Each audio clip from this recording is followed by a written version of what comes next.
New this morning, we're excited to welcome Madison Fales from the Racine Zoo. And Madison, today you have a green tree python with you. You are a brave woman. Tell us about this python. This is Hardy? Yep, this is Hardy. He's our green tree python. So these guys are native to the rainforests of New Guinea and Northeast Australia, which is why he's got these beautiful bright green colors on all of his scales. It's going to help him camouflage because he's going to spend most of his time up in the trees. He is really beautiful, and I love how close he is to our screen too, so we can really, I feel like we can see those scales. Oh my gosh, that is a cool view. Hi, buddy. He's kind of sticking his tongue out at us. What does that mean?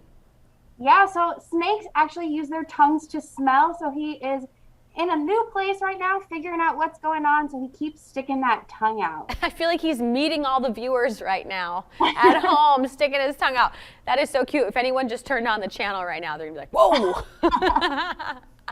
Very cool. Okay, what does he like to eat? Do we even want to know what he likes to eat? So like most snakes, he's going to eat a lot of rodents. They like small mice, rats. They'll eat chicks, things like that. And they're going to stretch their jaws really far to be able to swallow that food whole. So if we could stretch our jaws as far as a snake can, we could swallow an entire watermelon. Wow. Okay, so how does that work? You know how he can move, how he can stretch his jaw so wide like that. How does that work? Yeah, so underneath, their jaw is actually broken up into two segments, and they kind of walk their jaw down their food, and they've just got really stretchy ligaments to help them stretch that jaw really far. Cool. Is he venomous? He is not a venomous snake, fortunately for me. Yes.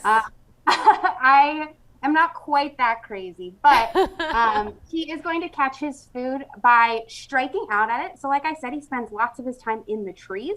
So he kind of hangs on really tight with the end of his tail, swings down, strikes it, and then squeezes it to eat his food. Wow. Okay, and yeah, the end of his tail, speaking of that, it looks very thin, but it's strong. Yeah, so he's got a prehensile tail, which means he is able to grab onto things, and it is very thin, like you said, but very strong. He also will do something pretty cool. So out in the wild, these guys will hang that tail down because it looks a little bit like a worm.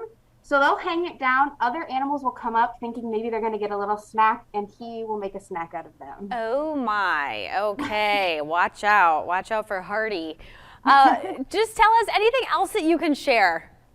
Yeah, so I'll bring him up so you can see his face nice and close.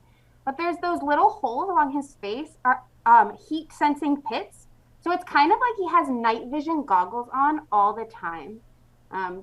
He's going to eat mammals that let off their own heat, so he's looking for them with those heat sensing pits. Oh, that is so cool. Oh my gosh, this is the greatest view. Wow. What does he feel like? He's pretty smooth. Lots of people think snakes are slimy. They're not.